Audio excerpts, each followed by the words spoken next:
I was brought up in, quote, Bedford-Stuyvesant in my time.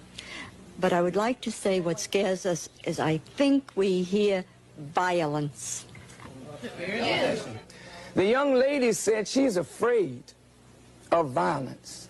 And isn't it sad that we who have been the victims of so much violence, now whites fear violence from us? We do not have a history of killing white people. White people have a history of killing us. See? And what you fear, may I say this, sir?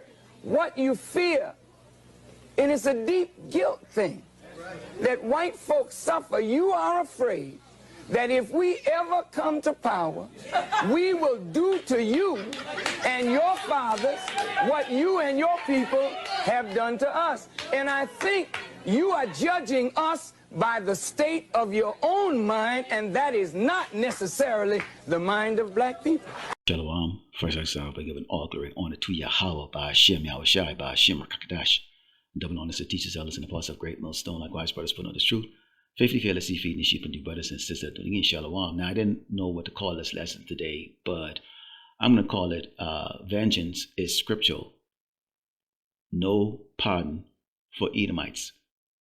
Now, you saw in that opening clip, and, you know, Louis Farrakhan and the rest of these guys, you know, they're politically correct. But when you come to the real church of the Most High Yahweh Shai on this earth, okay, we're going to go through the scriptures and show you that, you know, the fear that, you know, this Edomite, this proud-looking little Edomite, you know, with a puckered face, okay, displayed, talking we are the violent people, and that's their fear. Like, no, you know, and Louis Farrakhan, he answered, you know, in a way, you know, that was, you could say it's correct, you know, if you're earthly thinking, but we think in terms, okay, of the heavenly kingdom and how this is going to be, because there's not going to be an established, you know, so-called black empire here on this earth, okay?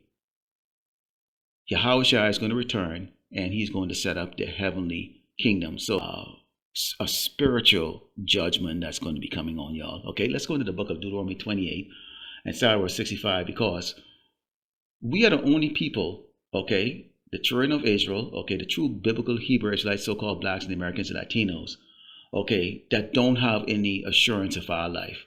We are the one that's in doubt and fear. Every time you leave the house, are you going to come back? Every time you walk past a so-called a white police officer, is he going to just, you know, spaz out and pull his revolver and shoot you? Okay? We don't have the assurance because why? The wicked are in rulership, and our oppressor, the so-called white man, is the one that is in truly violence, and the scripture says it. Okay? It reads, "And among these nations shalt thou find no ease, neither shall the sole of thy feet have rest. But the Lord Yahweh Shai shall give thee there a trembling heart and failing of eyes and sorrow of mind. And thy life shall hang in doubt before thee, and thou shalt fear day and night, and shall have none assurance of thy life." None assurance of thy life.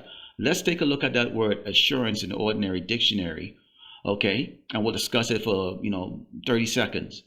It means assurance is a pledge, guarantee, or state of certainty designed to inspire confidence, commonly referring to insurance, especially life or financial auditing. It signifies a positive declaration, self-confidence, or theological conviction of salvation. I'm going to stop right there, okay? Because I want you to take a look at what it says here. Inspire confidence, okay?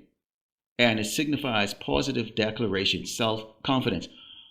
We are not self-confident. We have not been self-confident. The only men, okay, that are self-confident amongst the tribe of Israel, so-called blacks and Americans, Latinos, and Hispanics, okay, are the men of the Lord, because we have something called being part of the hopeful elect. So that's the confidence that's instilled in us. That's why we're able to stand up bold as lion out there on the street corners. We're able to put these videos up. We were able to cuss out the white man. We're able to tell him what is going to happen to him, which is exactly what I'm going to do in this lesson today. Should you listen to the end, you will see, okay, we don't think like the way Louis Farrakhan is thinking, and he's trying to say, well, we're not thinking of coming back to get you. No, It's scriptural. Vengeance is scriptural. We are going to pay you, Edomites, you so-called white people, you crackers. You're going to get a payback. Okay, let's go into the book of Revelation 18 and start verse 6. It reads, reward her as she rewarded you, and double unto her, double according to her works, in the cup which she had filled to her double.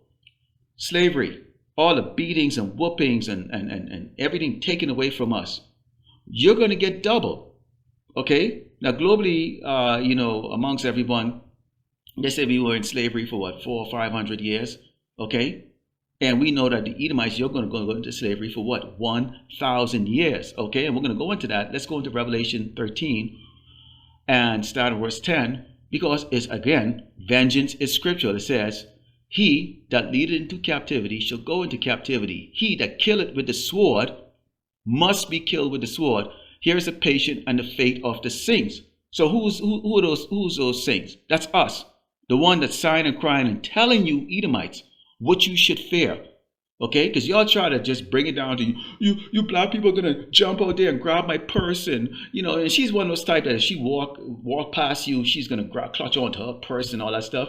And I'm quite sure some of you brothers have had that kind of attitude displayed to you. I had it done to me many times when I was living up there in New England during the 1990s. All right, and it's insulting, but you know what, at the same time it's just laughable. Here you people are, this is your world, your heaven, and you're afraid of the people that have been made low by the Most High Yahweh Shema Shai. We have no strength. There's not going to be some super black empire that's going to rise up and take vengeance on you guys like that in this time, and then maybe it's going to be somebody else. No, it's going to be the Heavenly Father sending His Son, the Mashiach. Okay, that's going to destroy your kingdom. Okay, and set up the heavenly kingdom in which you all will serve your judgment. Okay, let's go to the book of Isaiah 19 and start verse 14. Because when you listen to her talk, this is what she's probably thinking, but she don't know. But this is what a lot of you Edomites are about to find out. Because see, the Lord has 1/3 elect that He's going to cleanse and bring through the fire, of adversity and judgments. And then He has 2/3 that He's going to allow to be destroyed in various form. Famine, sword. Some going to be, saved for the being melted by the nuclear fire here in Great Babylon, America, when this place is fully destroyed. You have the pestilence or the diseases. But as we can look right now in the state that we're in right now in Great Babylon, America, think about this for a second. And this is what a lot of you, this is going to justify probably what she is thinking real soon, sooner than people think. It reads, the Lord, Yahweh Shema Shai, mingled a perverse spirit in the midst thereof. And they have caused Egypt, which is place known as spiritual Sodom and Egypt, to err in every work thereof, as a drunken man staggered in his woman. Neither shall there be any work for Egypt, which the head or tail, branch or rush may do. We seeing jobs going out left and right. It's just a matter of time before those who have theirs, it's gone. Left and right. Every decision that the so-called white man or the leaders of the so-called white race is making right now is bringing us closer and closer to the return of the Mashiach, and for their judgment, their excruciating pain and slavery to begin. Continue, it says, in that day Egypt should be like unto women, and should be afraid and fear because of the shaking of the hand of the Lord of hosts, Yahweh Shema Shai, which He shake it over. I mean TikTok videos and Instagram videos and YouTube videos we get to see with these Edomites, women and men, crying, I don't know what I'm gonna do, man. This is not right, man. And they're crying. They want Jake to go out there and march. They want Jake to friggin' raise their fists up in the air for them. They're crying right now. Because why? Things are hard. Even if you're working, the cost of living is so expensive that it's almost like you're not even working. All right? And that's because the Lord has determined this. He's put a perverse spirit into your leaders. It says, and the land of Judah should be a terror unto Egypt, and everyone that maketh mention thereof should be afraid in himself because of the counsel of the Lord of hosts, Yahweh Shema Shai, which He had determined against it. So 2/3 of our people have their minds and hearts set into this place. They want to stay here. They kind of they're looking for almost like to make peace with their oppressor. We're not.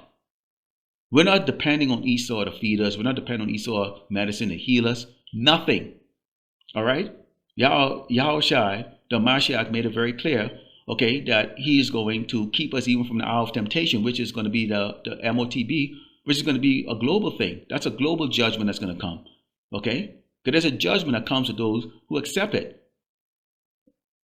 But what you are going to have here, okay, leading up to that, is you're going to have the 2/3 of our people when things ain't going well for them, because these YNs and Jakes, them, which is so-called blacks, Native Americans, Latinos, and Hispanics, are only putting up with you Edomites because there's still money floating around. There's still a job. There's still a society. The water's still running. There's a grocery store to go to. Wait till all of that is gone. Wait till all of that is gone. Okay, and you crackers out there walking around still proud of self, thinking you can just, bumboozle a Jake stem on the side of that. Y'all get something coming for you. And then this bitch can friggin' doggone justify why, she's afraid of black people. But it ain't gonna be just black people, you dumb bitch. Okay, it's gonna be, okay, all these other tribes too. Okay, but I'm going through the scriptures here. Okay, it's going to be the 2/3 of our people who are sanctioned for destruction. They're going to get out there and get busy with you damn crackers and your damn little communities that you have, and your little peaceful life that you had. Not anymore. Let's go to the book of Romans 12 and start verse 19, because this is really the elect, the patience, okay, of the elect, or the hope for the elect. Okay, we are the ones that have the assurance. Okay, we are the ones that feel confident that the Lord Yahweh Shemashah is going to deliver us. Okay, so all of that, no assurance of your life, doesn't apply to us as much. We understand being part of the curse, but there is an elect that's going to be saved out of it. It says, "Dearly beloved, avenge not yourself, but rather give place unto wrath. For it is written, vengeance is mine, I repay, said the Lord." So the Mashiach is going to repay. Okay? You're not going to have the man of the Lord out there, ambushing you crackers and stealing your food and all the other shit and all that crap. We ain't going to be doing that. We're going to be provided with more than enough. Okay? While y'all out there battling it. But let's see how the Lord works. Okay, this is Psalms 2 and verse 1. It reads, "Why do the heathen rage and the people imagine a vain thing? The king of the earth set themselves and the rulers set counsel together against the Lord Yahweh Shemashah and against his anointed, saying, Let us break their bands asunder and cast their cords from us. He that sit in the heaven shall laugh. The Lord shall have them in derision." Okay, meaning what? Okay, they're going to be in confusion. They're going to be turning on each other. In fact, let's go into Isaiah 19 and start verse 1, because this cracker is worrying about, black people, they're violent. No, the violence, as Louis Farrakhan said in the end, is you people, man. First of all, you people are going to experience violence, okay, from each other. It says it right here, "The burden of Egypt, behold, the Lord Yahweh Shemashah ride upon his swift cloud, and shall come into Egypt, and the idols of Egypt shall move at his presence, and the heart of Egypt shall melt in the midst of it." A lot of these women like this, they used to, these are part of that baby boomer, okay? Guess what's happening with a lot of these baby boomers right now? They can't get Medicaid. They don't have enough freaking doggone life savings to make it through. A lot of them are homeless, okay? And they've been just cast aside, because a lot of them, they thought gasoline price was going to be 69 cents for the rest of their life, and a loaf of bread was going to be 25 cents. So that's exactly how they save for it. They go, I'm now just going to enjoy myself and take vacation, and now they've already spent up all their damn money. And I'm talking about you crackers. Okay? This is referring to y'all. It says, "And I will set the Egyptian against the Egyptian. They shall fight everyone against his brother, and everyone against his neighbor, city against city, and kingdom against kingdom." So y'all will be violently overthrowing each other. Now, there is a vengeance that the Lord is going to use the children of Israel to do. Let's go to Ezekiel 25 and start verse 14. It reads, let's start with verse 13. Says, "Therefore, thus said the Lord power, I will stretch out mine hand upon Edom, and will cut off man and beast from it, and I will make it desolate from Teman, and they of Dedan shall fall by the sword. And I will lay my vengeance upon Edom by the hand of my people Israel, and they shall do it Edom according to mine anger and according to my fury, and they shall know my vengeance, said the Lord power." Okay, so it's not going to be Jake's them, going out there and doing things, because Jake's them, see, we're natural righteous people, so they're going to show mercy. Okay, a little Edomite crying or stuff, and they're going to give them food and all that stuff like that. No, see, the Lord also has another thing coming for y'all. Because as this place already collapsed, Great Babylon is already destroyed. Okay, you have now what? Okay, you can have the glorified men coming down. This is Jeremiah 16 and 16. It reads, "Behold, I will send for many fishes, said the Lord Yahweh Shemashah, and they shall fish them. And after will I send for many hunters, and they shall hunt them from every mountain and from every hill, and out of the holes of the rocks. We're going to grab the elites out of those bunkers, those shelters that they have. The rest of you low-level Edomites like this old cracker here, y'all already be dead and melted long time ago. Most of y'all going to die of either famine, the sword killing each other like that, either Jake and fuck your ass up, okay, or whatever the case is like that, right? So there's a whole lot of it that y'all have not looked at, okay? And that's the reason why they like to bring the Farrakhan's and the Jesse Jackson and the rest of these guys like that. They will never bring us on there because we will bring the scripture out and show you how you actually are going to be, okay, dealt with by the Lord Yahweh Shema Shai with his people. In fact, let's close out with the book of Luke, okay? And I'm going to read only two precepts from it like that, but you know, this is about the parable with the rich man and the beggar, okay? Lazarus being representation of the children of Israel, so-called Black Americans, Latinos, and Hispanics, and the rich man being representation of Esau the Edomite, okay? And how, you know, there's a vast difference in you know, between how they live, okay? The rich man, he prospered and lived deliciously, while, you know, Lazarus lived like shit, and then being oppressed and taking advantage of like that, and then the other tribes coming and get everything else, okay? But they both die, and this is what happened. This is a transition phase here. This gives you an idea of what you Edomites really need to fear. Vengeance is scriptural, okay? It says,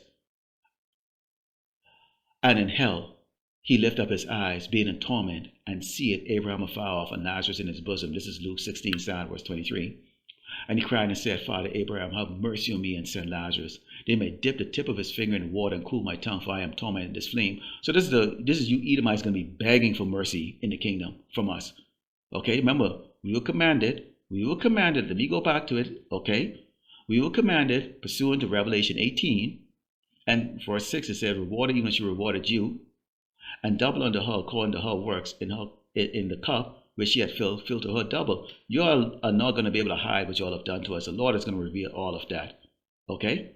But Abraham says, son, remember that thou in thy lifetime receivest thy good things, and likewise Lazarus evil things, but now he's confident thou art tormented. So this gives you an idea of exactly just how horrible of a time you're going to have in the kingdom. We are going to torment you people beyond you're capable withstanding it. Significantly worse than what you did to us. And that is what y'all have to look forward to. So you pucker mouth little fucking doggone Edomite bitch, and the rest of them that thinks like this, because a lot of these old school freaking doggone crackers still living, still thinking like this. Boy, y'all haven't seen nothing yet. But y'all might actually begin to see Isaiah 9:19. Okay, verse 14, which I read about no jobs and terror in the streets of America. That might start later on this year in 2026, the way things are going. Lord willing, the elect of our Father, to close by giving all glory and honor to Yahweh, Ba'ashim, Yahushua, Ba'ashim, Rakakadash. Shalom.